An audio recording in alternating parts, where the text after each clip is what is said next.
Hello everyone, आप लोग का स्वागत है मैकेनिक्स ऑफ सॉलिड के ऑनलाइन क्लास में। मैंने आपको प्रीवियस लेक्चर में टाइप्स ऑफ इलास्टिक कांस्टेंट के बारे में बता दिया था और साथ ही साथ मैंने बताया था कि इलास्टिक कांस्टेंट के बीच में क्या रिलेशन होता है और उस पर बेस्ड बहुत सारे न्यूमेरिकल्स को हम लोग डील किए थे। और आज के सेशन में हम लोग पढ़ेंगे कि थर्मल स्ट्रेस क्या होता है और थर्मल स्ट्रेन क्या होता है और थर्मल स्ट्रेस और स्ट्रेन के बीच में क्या रिलेशन होता है। ठीक है, तो सबसे पहला हमको क्लियर होना चाहिए कि थर्मल एक्सपेंशन किसको कहते हैं।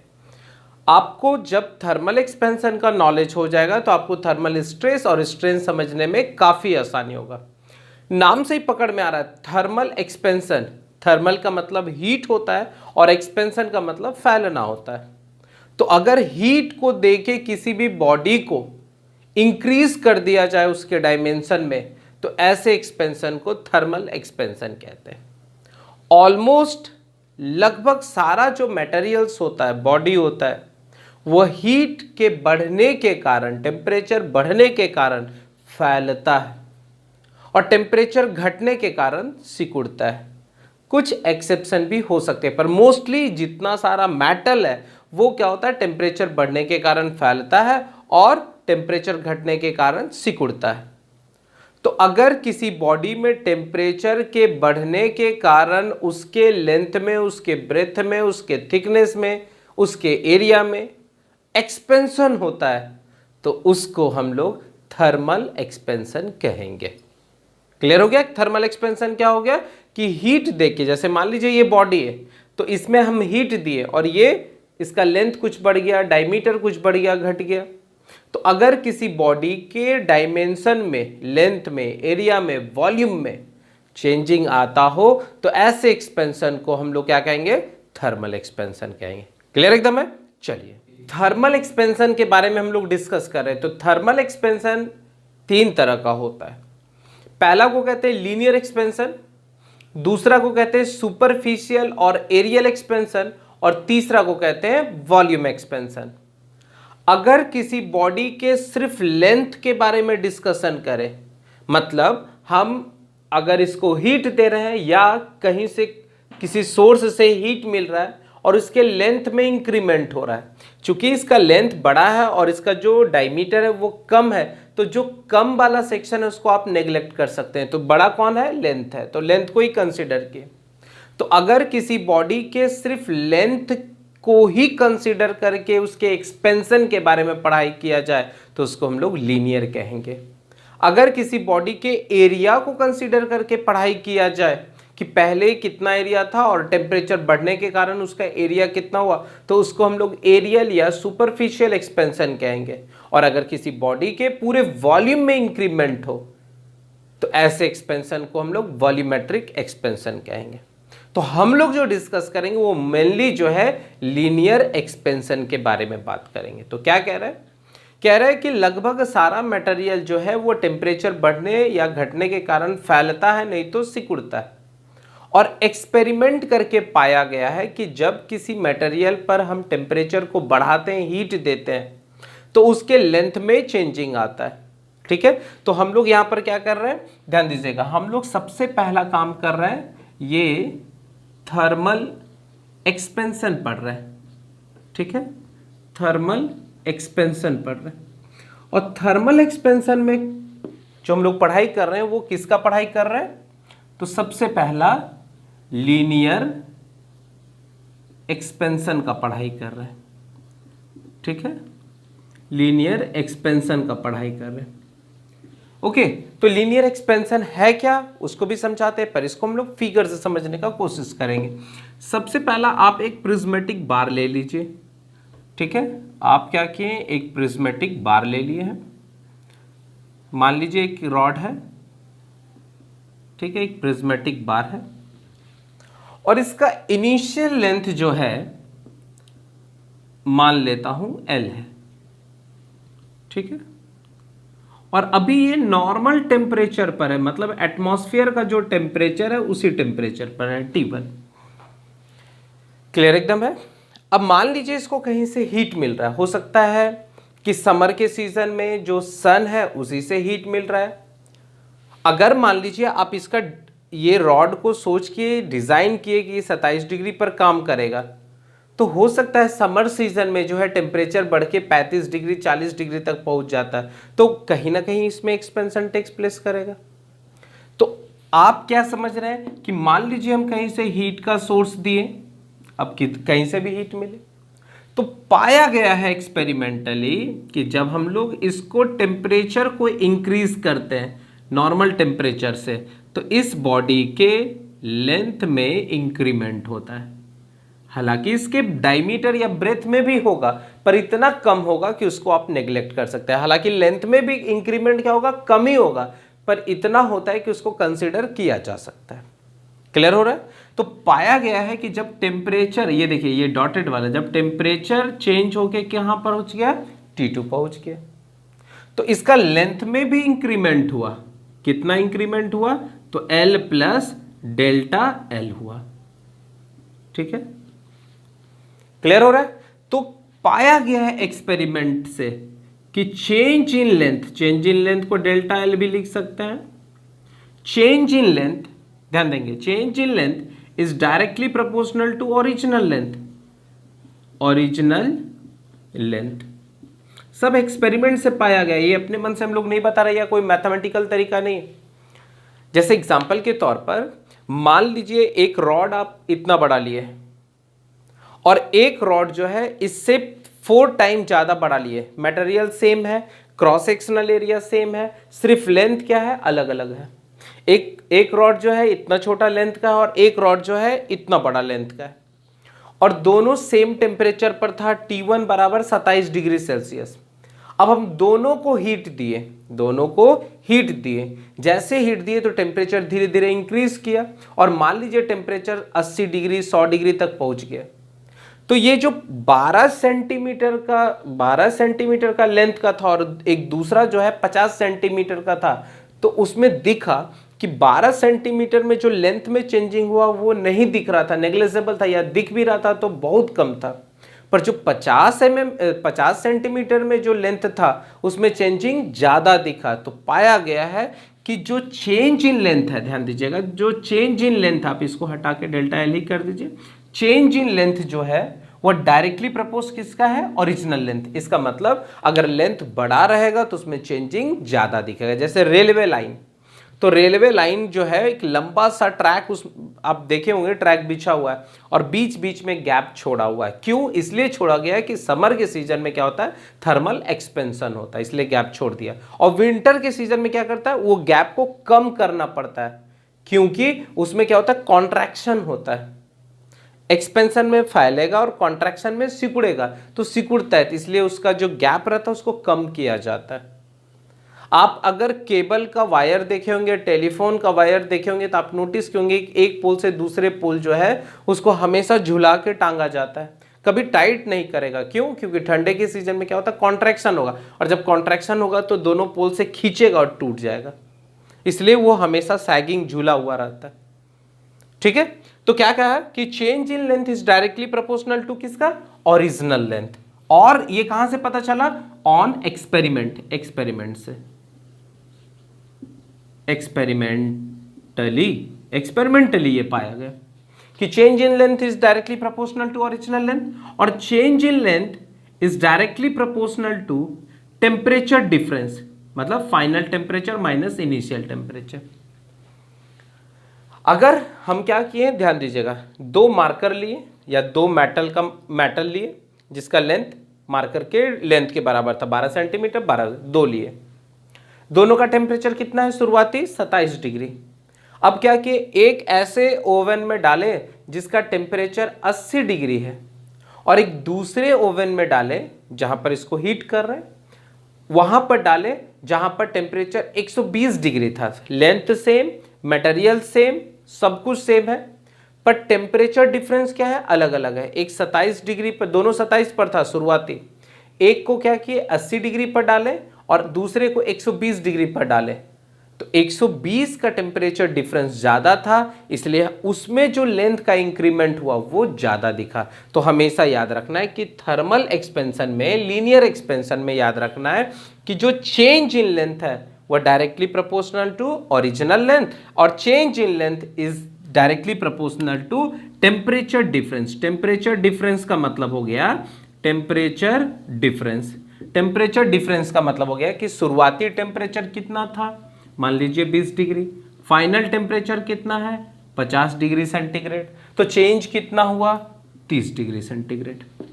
पर अगर यही क्या रहता, मान लीजिए 120 डिग्री सेंटीग्रेड पर रहता, तो चेंज कितना होता 100 डिग्री सेल्सियस। तो 100 डिग्री सेल्सियस पर क्या होगा, लीनियर एक्सपेंशन ज्यादा होगा।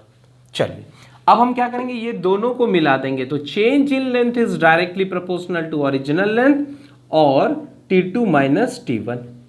और जब भी फिजिक्स में, मैकेनिक्स में या इवन इंजीनियरिंग में कभी भी प्रोपोर्शनलिटी का साइन हटेगा और इक्वल टू का साइन आएगा, तो एक कांस्टेंट आएगा, that constant is called alpha L, और ये क्या हो जाएगा T2 माइनस T1। और ये जो फॉर्मूला निकल गया, this is called thermal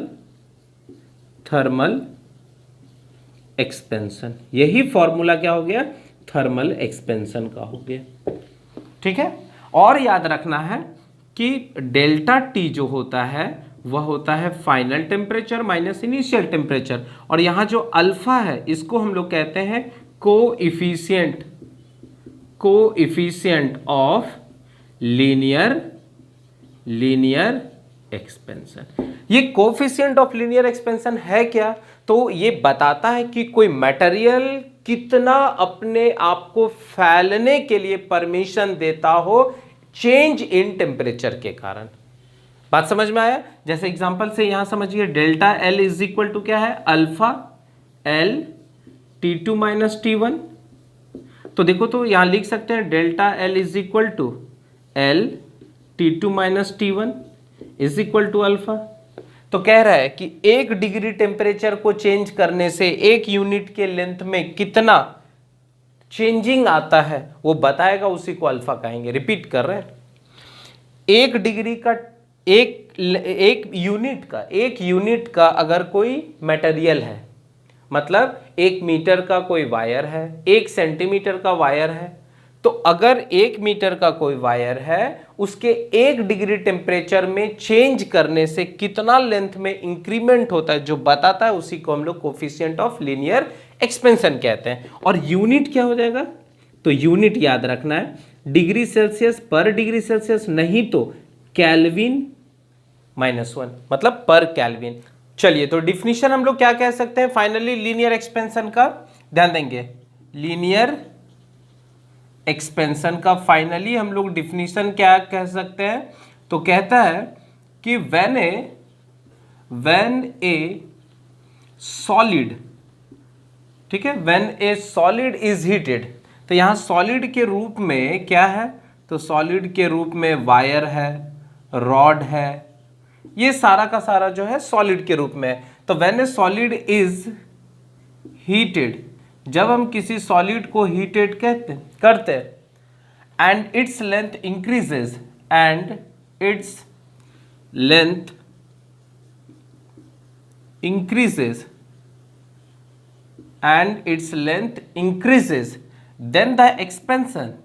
then the expansion is known as linear expansion. Clear हो गया कि लीनियर एक्सपेंशन किसको कह रहे थे, जब किसी सॉलिड को हीट किया जाए और उसके लेंथ में इंक्रीमेंट हो, किसके कारण, तो टेम्परेचर बढ़ने के कारण, तो ऐसे एक्सपेंशन को हम लोग क्या कहेंगे, लीनियर एक्सपेंशन। और यहां पर ये जो फॉर्मूला आया, ये जो थर्मल एक्सपेंशन, यही थर्मल एक्सपेंशन यहां पर लीनियर एक्सपेंशन को शो कर रहा है। तो ये फॉर्मूला बहुत ही इंपॉर्टेंट है। ठीक है, चलिए अब हम लोग क्या करेंगे, थर्मल स्ट्रेस और स्ट्रेन के बारे में डिस्कशन करते हैं। ओके, चलिए अब हम लोग क्या आ जाते हैं, थर्मल स्ट्रेस और स्ट्रेन पर आ जाते हैं। देखिए, जब भी कोई स्ट्रक्चर या मशीन कंपोनेंट बनता है तो हम लोग पहले एज्यूम कर लेते हैं कि उसमें किसी तरह का थर्मल स्ट्रेस या स्ट्रेन डेवलप नहीं हो रहा है, पर प्रैक्टिकली क्या होता है, उसमें डेवलप होता है थर्मल स्ट्रेस भी और थर्मल स्ट्रेन भी। और एक चीज हमेशा याद रखना है कि जब कभी भी कोई बॉडी फुल्ली या पार्शियली प्रिवेंटेड करते हैं, मतलब मान लीजिए ये कोई मेटल है और इस मेटल को हम इस दोनों हाथ के बीच में इस तरह से फंसा दिए, ठीक है, तो इसको कहेंगे फुल्ली प्रिवेंटेड। बात समझ में आए? अगर इस मार्कर को इस हाथ में फंसाए हुए हैं और यहां ये वाला जो हाथ है इसके बीच में काफी डिस्टेंस छोड़ दिए, मतलब 2 mm 3 mm का डिस्टेंस छोड़ दिए, तो इसको कहेंगे पार्शियली प्रिवेंटेड। तो फुल्ली प्रिवेंटेड, पार्शियली प्रिवेंटेड समझ में आ गया? तो याद रखना है कि जब कभी किसी बॉडी को फुल्ली या पार्शियली प्रिवेंटेड करेंगे और उसमें टेम्परेचर का चेंजिंग होगा, तभी उस बॉडी में थर्मल स्ट्रेस डेवलप होगा। नहीं तो अगर बॉडी को फ्री रख दीजिए, ठीक है, मान लीजिए कोई 3D बॉडी है, ठीक है, मान लीजिए कोई 3D बॉडी है, तो मेरे पास एक 3D बॉडी है और इसको हम लोग क्या किए हैं, किसी सरफेस पर रख दिए हैं, फ्रीली रख दिए हैं। तो ये अगर आपके पास 3D बॉडी है और इसमें टेम्परेचर का चेंजिंग होगा, तो इसके लेंथ में भी चेंजिंग आएगा, ब्रेथ में भी चेंजिंग आएगा और थिकनेस में भी चेंजिंग आएगा। बात समझ में आ रहा है? कब? जब बॉडी को हम लोग फ्री रखे हैं। तो जब हम लोग फ्री एक्सपेंशन करेंगे, याद रखना है, जब बॉडी को हम फ्री रख के उसमें एक्सपेंशन करेंगे तो उसके लेंथ, ब्रेथ और थिकनेस सब में चेंजिंग आएगा। पर अगर बॉडी को फ्री रख के एक्सपेंशन किया जाए तो उसमें स्ट्रेस डेवलप नहीं होगा। वेरी वेरी इंपॉर्टेंट, इसको एकदम अंडरलाइन कर दीजिए इस पॉइंट को। At free expansion, when the body is freely expand, जब बॉडी को फ्रीली एक्सपेंड करे, मतलब उसको कोई रोक नहीं रहा है, तो at free expansion thermal stress कितना हो जाएगा? 0। याद रखना है कि जब भी कभी किसी बॉडी को फ्री रख के गर्म किया जाए तो उसमें सिर्फ एक्सपेंशन होगा, लीनियर एक्सपेंशन होगा, थर्मल स्ट्रेन होगा, थर्मल स्ट्रेस नहीं डेवलप होगा। बड़ा ही इंपॉर्टेंट बात है, आप अपने कॉपी में इसको नोट कर लेंगे कि जब कभी किसी बॉडी को फ्री रख के गर्म किया जाए तो उसमें थर्मल एक्सपेंशन होगा, थर्मल स्ट्रेन होगा, पर थर्मल स्ट्रेस नहीं होता है। ये काफी बार एंट्रेंस एग्जाम में पूछा गया है कि at free expansion when the body temperature rises from 20 degree to 80 degree the thermal stresses will be maximum, minimum, 0, none of this, तो आप 0 मार्क आएंगे। थर्मल स्ट्रेस नहीं होता है, ठीक है। चलिए अब हम क्या करेंगे, सबसे पहले इसके डिफिनीशन पार्ट्स पर चलते हैं और फिर आपको समझाने का कोशिश करते हैं। देखिए क्या कह रहा है, थर्मल और टेम्परेचर स्ट्रेस एक ही नाम है, थर्मल और टेम्परेचर स्ट्रेस। तो क्या कह रहा है कि the stress which is develop due to change in temperature. Change in temperature कहने का मतलब हो रहा है कि इंक्रीज इन टेम्परेचर भी हो सकता है या डिक्रीज इन टेम्परेचर भी हो सकता है, दोनों केसेस हो सकता है। टेम्परेचर के बढ़ने के कारण भी स्ट्रेस जनरेट हो सकता है और टेम्परेचर के घटने के कारण भी स्ट्रेस जनरेट हो सकता है। कब होगा उसके बारे में कह रहा है, the stress which is develop in a body due to the change in temperature, due to the change in temperature। कब? when the body is fully, ये बड़ा इंपॉर्टेंट है, when the body is fully और partially prevented।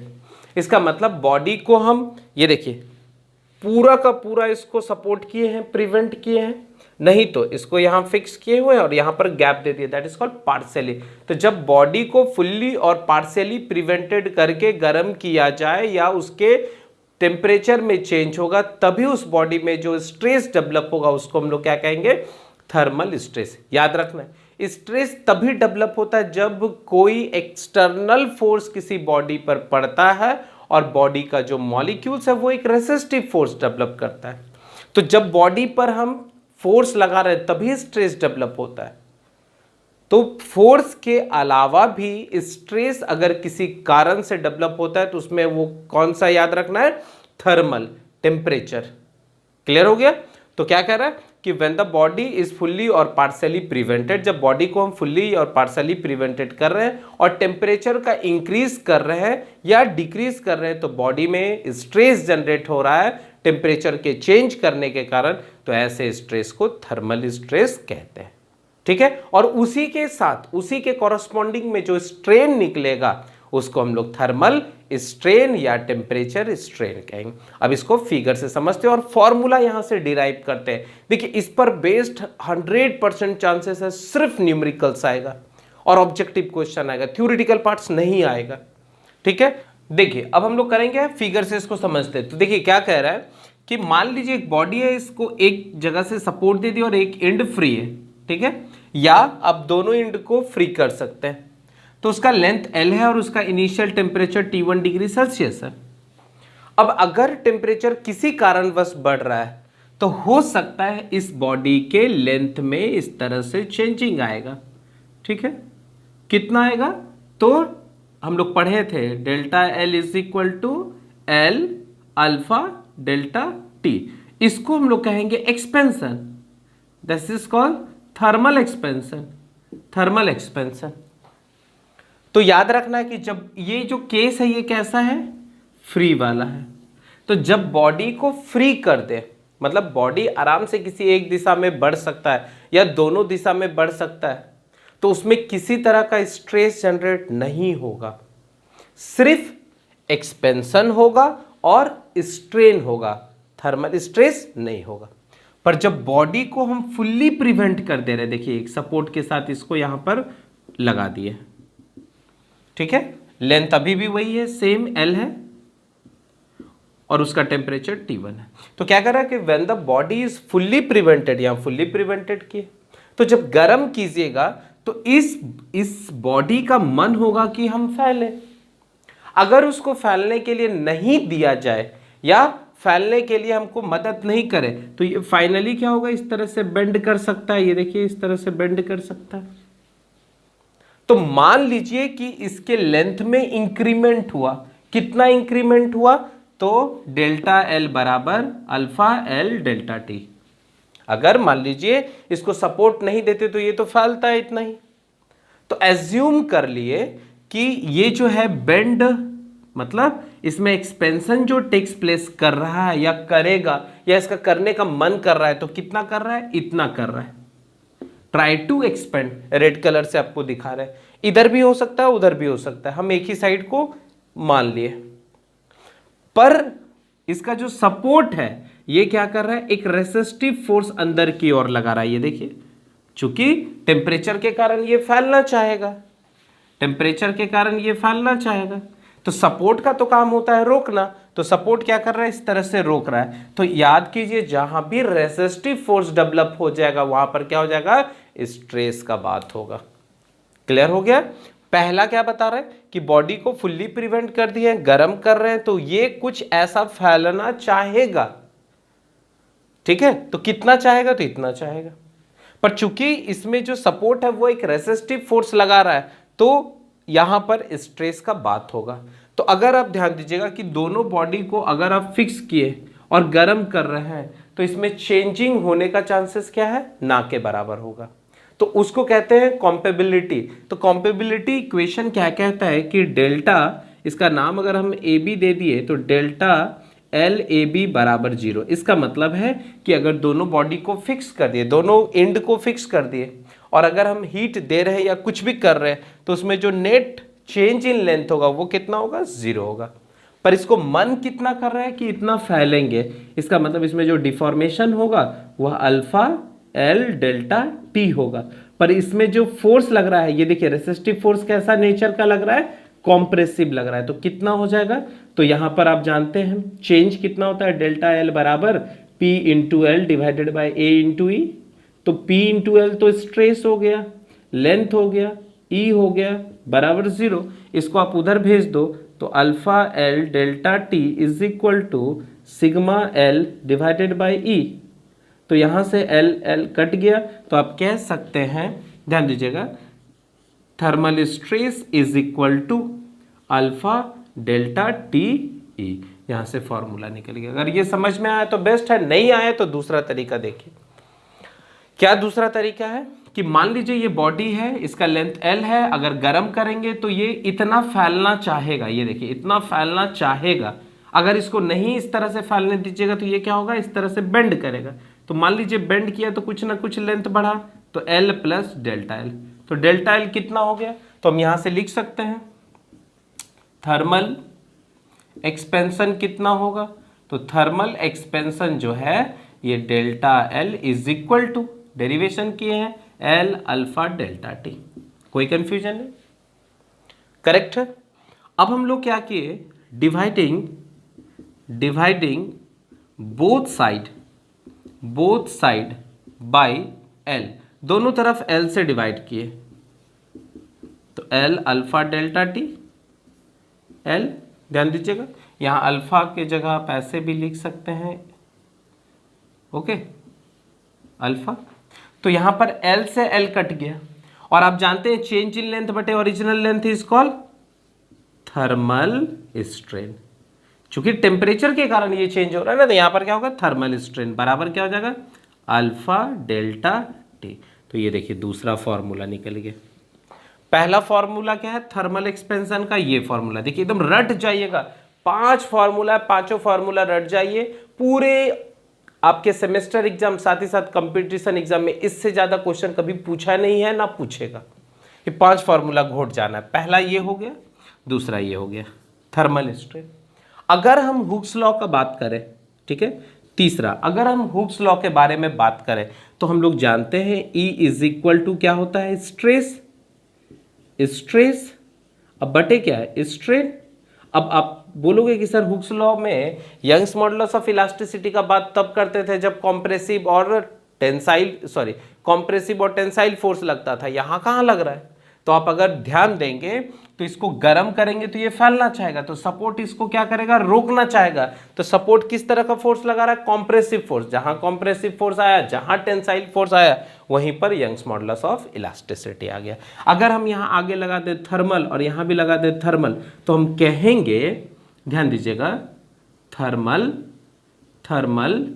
Stress, जिसको हम लोग sigma TH कहेंगे, ठीक है। इसको देखिए यहां पर छोड़ दीजिए और इसको क्रॉस मल्टीप्लाई कर दीजिए, इज इक्वल टू E गुना थर्मल स्ट्रेन, और थर्मल स्ट्रेन अभी निकला हुआ है, तो सिग्मा TH का वैल्यू कितना हो जाएगा, देखो तो ETH निकला हुआ है, तो कितना हो जाएगा, alpha delta T into E। देखिए दो तरीका हो गया, एक तो जनरल मेथड से आप बना लीजिए, पहला फार्मूला, दूसरा फार्मूला, और सिग्मा थर्मल, ये ही आपका क्या हो गया, थर्मल स्ट्रेस होगा। और यहां से भी आप निकाले हैं कॉम्पेबिलिटी के इक्वेशन से। तो आई होप आपको ये पूरा का पूरा थर्मल स्ट्रेस और स्ट्रेन समझ में आ रहा होगा। कब, तो याद रखना ये जो आपको पढ़ा रहा हूं, दिस इज कॉल्ड केस 1। कब, when body is fully prevented, जब बॉडी को पूरा का पूरा रोके हुए, तब का ये केस है। अब हम लोग केस 2 पढ़ते हैं और उसमें पढ़ते हैं when the body is partially prevented. Clear है, तब तक आप इसको अच्छे से नोट डाउन कर लेंगे।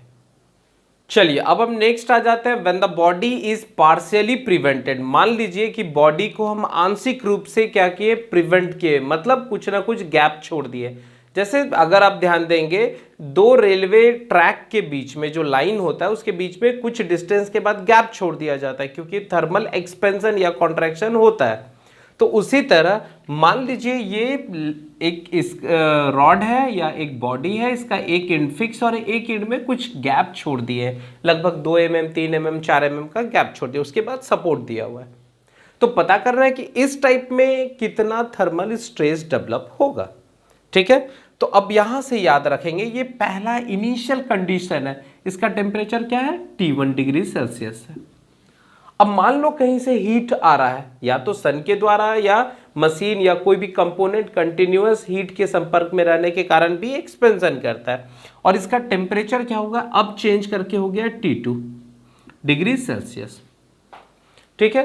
तो हम लोग जानते हैं कि बॉडी को अगर फ्री रखा जाए, देखो ये वाला जो गैप है, ये गैप फ्री हो गया, क्योंकि इसको कोई रोकने वाला नहीं, आराम से बढ़ते जा रहा है।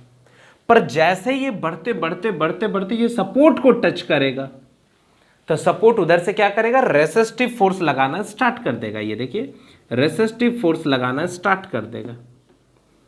तो इसका मतलब है कि अगर इतने दूर तक फैला तो कोई प्रॉब्लम नहीं है, थर्मल स्ट्रेस नहीं होगा। पर अगर और ज्यादा फैलना चाहेगा तो वो क्या करेगा, सपोर्ट को धक्का मारेगा। तो सपोर्ट उधर से क्या करेगा, रेसिस्टिव फोर्स लगाएगा, रिएक्शन फोर्स लगाएगा। नेचर कैसा, तो टेम्परेचर बढ़ने के कारण, ऑब्जेक्टिव का काफी important question, maximum time ISRO आपका सेल एनटीपीसी में पूछता है कि अगर टेम्परेचर बढ़ेगा, ध्यान देंगे, अगर टेम्परेचर बढ़ेगा तो जो थर्मल स्ट्रेस डेवलप होगा बॉडी के अंदर उसका नेचर कैसा होगा। तो याद रखना, टेम्परेचर बढ़ेगा तो कॉम्प्रेसिव नेचर रहेगा, compressive nature of thermal stress. Very very important, बहुत इंपॉर्टेंट, कि अगर टेम्परेचर बढ़ा, जैसे मान लीजिए इसका temperature T2 degree Celsius greater than T1 degree Celsius, तो अगर टेम्परेचर बढ़ेगा तो ये फैलना चाहेगा, पर सपोर्ट इसको क्या करेगा, रोकना चाहेगा। तो रोकने के लिए कौन सा फोर्स लगाएगा, कॉम्प्रेसिव लगाएगा। तो स्ट्रेस क्या होता है, जैसा रेसिस्टिव फोर्स होता है उसी के तरह आपका स्ट्रेस होता है। तो रेसिस्टिव फोर्स कैसा लग रहा है, कॉम्प्रेसिव, तो स्ट्रेस भी कैसा लगेगा, कॉम्प्रेसिव। समझ में आ गया। टेम्परेचर बढ़ेगा तो कौन सा स्ट्रेस जनरेट होगा, कॉम्प्रेसिव स्ट्रेस का थर्मल स्ट्रेस होगा, ठीक है। और अगर टेम्परेचर घटेगा, ध्यान देंगे, अगर टेम्परेचर घटेगा तो मान लीजिए अगर ये बॉडी है और इसका दोनों एंड फिक्स है, अगर टेम्परेचर ड्रॉप करता है तो ड्रॉप करेगा तो ये क्या करेगा, इधर से सिकुड़ना चाहेगा, सपोर्ट से खींचना चाहेगा। तो सपोर्ट क्या करेगा, इसको पकड़ के बाहर की ओर रोकेगा, तभी तो बॉडी स्ट्रक्चर इक्विलिब्रियम में रहेगा। अरे ये ठंडा होगा तो ये क्या होगा, सिकुड़ेगा, तो सिकुड़ेगा तो मॉलिक्यूल्स क्या होगा, अंदर की ओर शिफ्ट होगा। तो सपोर्ट इसको क्या करेगा, बाहर की ओर पकड़ के रखना चाहेगा।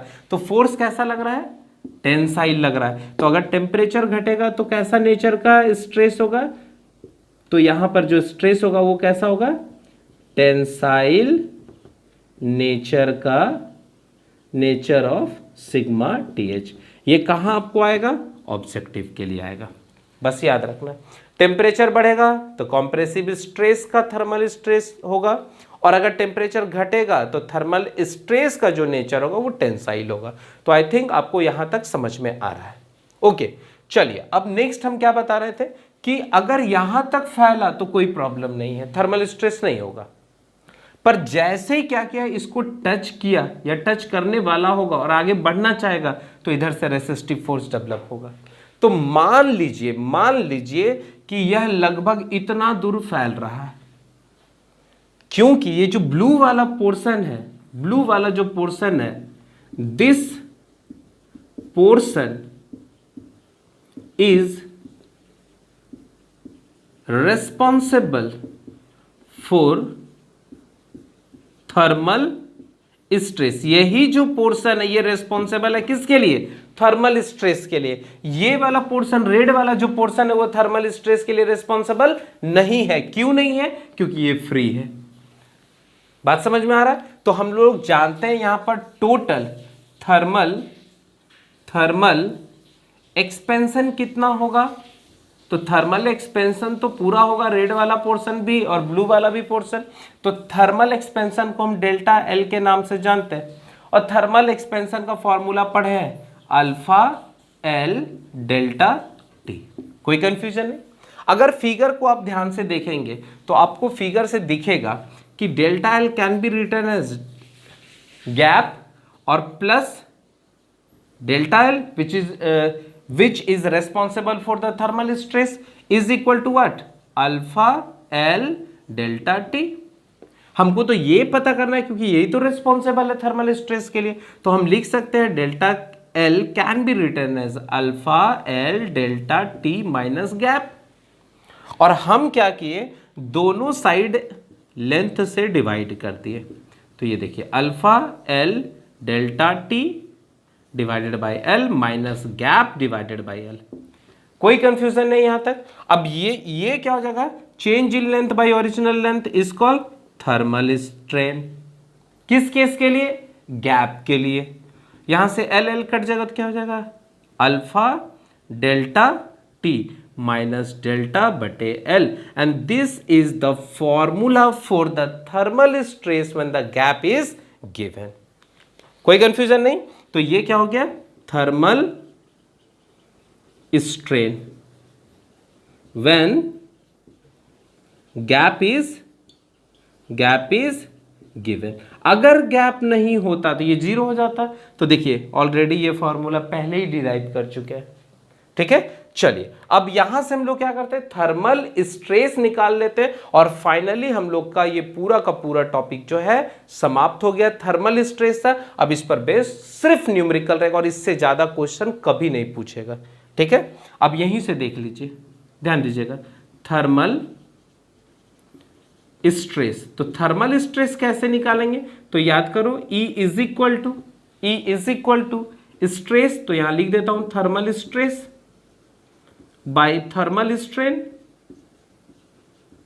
और इसको हम इसके साथ मल्टीप्लीकेशन कर देंगे तो we can easily calculate the thermal stress. तो हम यहां पर लिख सकता हूं, देखो तो यहां से हटाते हैं और यहां से आ जाएंगे sigma T H is equal to E into thermal strain, और थर्मल स्ट्रेन कितना है?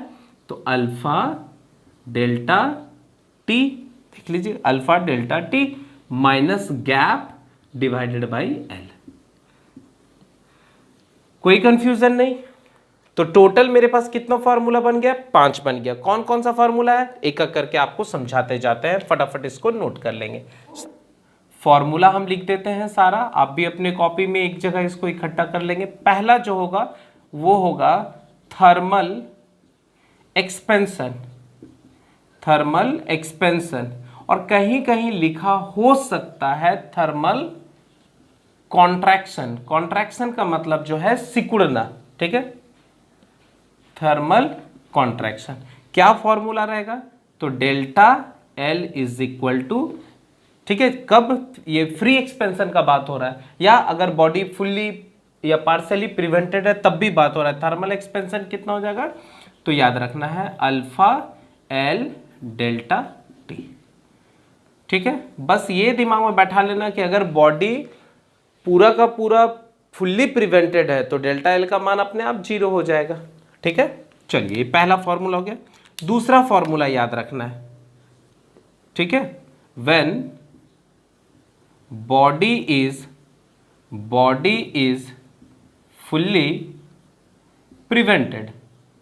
जब बॉडी फुल्ली प्रिवेंटेड है तो उस केस के लिए जो फॉर्मूला बनेगा वो हो जाएगा ETH thermal strain is equal to alpha L delta T, sorry उसमें एल नहीं होगा, अल्फा डेल्टा टी। क्यों? क्योंकि चेंज में लेंथ से भागा देंगे तो ये लेंथ खत्म हो जाएगा। और तीसरा sigma T H thermal stress कितना हो जाएगा? अल्फा डेल्टा टी इंटू ई, ठीक है। चलिए अब आ जाएंगे कब? When body is partially prevented. जब बॉडी को पार्शियली प्रिवेंटेड कर दिए तो उस केस के लिए ETH कितना हो जाएगा? तो ETH alpha delta T minus gap divided by L, ठीक है। ये आपका 4 नंबर। और 5 नंबर क्या होगा? सिग्मा TH कितना हो जाएगा? तो E आगे लगा देना है, alpha delta T minus delta बटे एल। बस ये 5 फॉर्मूला आपको बहुत अच्छे से याद कर लेना है और इस पर बेस्ड ही सारा न्यूमेरिकल्स बन जाएगा। तो नेक्स्ट लेक्चर में इस पर बेस्ड हम लोग न्यूमेरिकल्स बनाएंगे और पूरा का पूरा थर्मल स्ट्रेस खत्म हो जाएगा। इसके बाद आपको क्या करेंगे, कुछ एक्स्ट्रा पार्ट पढ़ा रहे हैं जिसमें आपको टैपर सेक्शन पढ़ाएंगे और सेल्फ वेट के कारण बताएंगे कि कितना डिफॉर्मेशन होता है, और फाइनली ये पूरा यूनिट आपका जो है समाप्त हो जाएगा, ठीक है। चलिए तो नेक्स्ट लेक्चर में हम लोग न्यूमेरिकल के साथ मिलेंगे, तब तक आप लोग इसको अच्छे से नोट डाउन करेंगे और मन लगा के पढ़ते रहेंगे, ठीक है। Thank you.